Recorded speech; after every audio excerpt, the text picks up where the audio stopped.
Hello guys, this is Vaish and today we are doing the episode number 50. We started it on December 5 and every single day including Sundays we have done this, and today is January 23 episode number 50, and every Monday we discuss history. So today also we'll discuss a history topic. So history mix it will be, so ancient, medieval, modern and everything. I'll mix it up, and please see to it that you are watching every single episode because all the teachers are teaching you free of cost, and this will surely help you clear prelims. Okay, first step is to subscribe to our channel and WhatsApp this number. Then I'll give you 25 foundational videos, and once you are done that, then you can start watching lectures in based on a timetable. Okay, so that is what you have to do. And the first question for today is, which of the following are true? Bengali is now recognized as a language derived from Sanskrit. Nath literature such as the songs of Mayanmati is an important part of Bengali literature. Dharma Thakur is a popular regional deity of Western India. So this is a question from NCERT. Okay, NCERT class 6 to 8 and class 12th is needed for history, and from that only this question is picked. Okay, it is direct verbatim from that. So you have to know that if you have done NCERT history, which is again free of cost, lectures are there in our channel. This is a very easy question. Okay. So here again, if you see option, there is no 1, 2, 3, meaning obviously any one of the statement you have to make it wrong. Okay, at least one of the statement you have to make it wrong. So here answer is B, that is 1, 2 only. Okay, because this Dharma Thakur, this also is from eastern Bengal region. Okay, this full thing is taken from one single article only of the NCERT. So it's completely about Bengal, so it is not Western India. That if you knew, you could have eliminated this and then the third one. Okay, this and you will be stuck with 1, 2 only and 2 only, meaning 2 automatically becomes correct and only the Bengali Sanskrit thing you need to know. Okay, so here if you see, Bengal is now recognized as a language derived from Sanskrit, but early Sanskrit text, okay, suggests that the people of Bengal did not speak Sanskritic languages. Then from 4th century onwards, commercial ties began between Bengal and Magadha, that is South Bihar, and growing influence of Sanskrit started. So like that, the entire history. Okay, the Chinese traveler Xuanzang, you should know exactly when he was coming, who was ruling India. Okay, then from 8th century, Palas ruled Bengal. Between 14th to 16th century, Sultans independent of Delhi ruled Bengal. In 1586, Akbar conquered Bengal, and it formed the nucleus of Bengal Suba with, okay, what is Suba? That also if you know, tell in comment section. Okay, Suba with Persian language as the administrative language. So Bengali developed as a regional language, okay, during the Mughal time, because they introduced Persian there. So Bengali became a regional language. Although Bengali is derived from Sanskrit, it passed through several stages of evolution. Also, a wide range of non-Sanskritic words derived from a variety of sources, including tribal languages, Persian, European languages. Everything became part of the modern Bengali. Okay, because that many people were there. You know, Britishers' time also Bengal was important.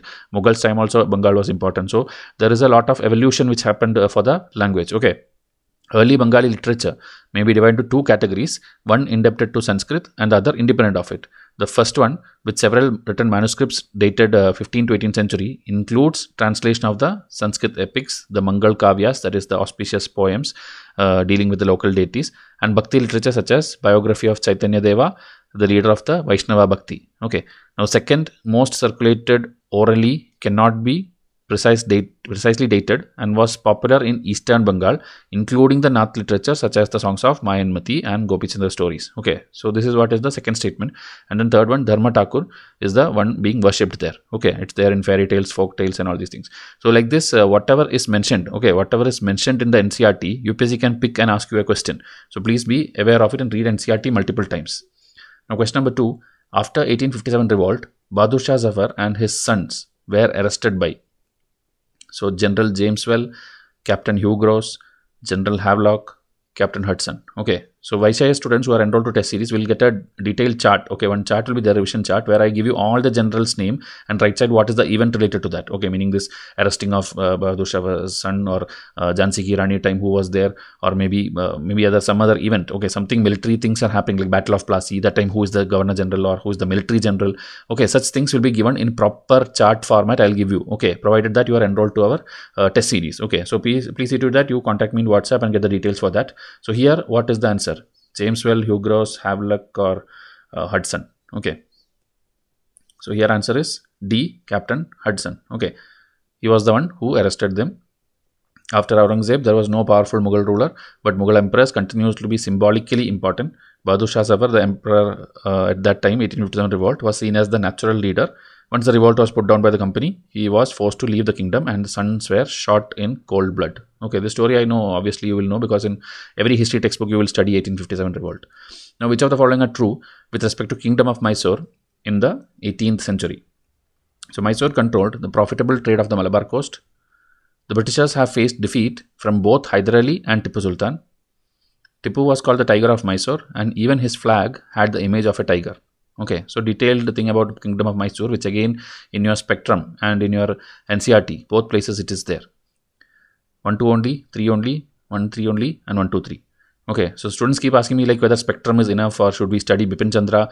This and all we have already covered in our spectrum lectures itself, and in that I have clearly told you, you can read multiple textbooks, but if history is not your optional, okay, you are just studying it for prelims and mains, spectrum is more than sufficient. Okay, spectrum, whichever edition you have, like I have taught you from the 4th edition, I think, which in 2017 I took lectures, that is still relevant now. Okay, they have just expanded the new edition. If you see here, they had 20 chapters. Now they have put some more chapters by adding post-independence India also into it. That is the only thing they have done. But modern history, that is the time from Vasco da Gama entering India in the 15th century till India gets independence in the 20th century, that complete thing was covered by me long ago in free of cost in my YouTube itself. Okay, so that is sufficient. So if you do spectrum properly with the NCERTs, you will be clearing any question which comes in the prelims. Okay, and even in mains, you can solve modern history questions. Okay, so here back to question.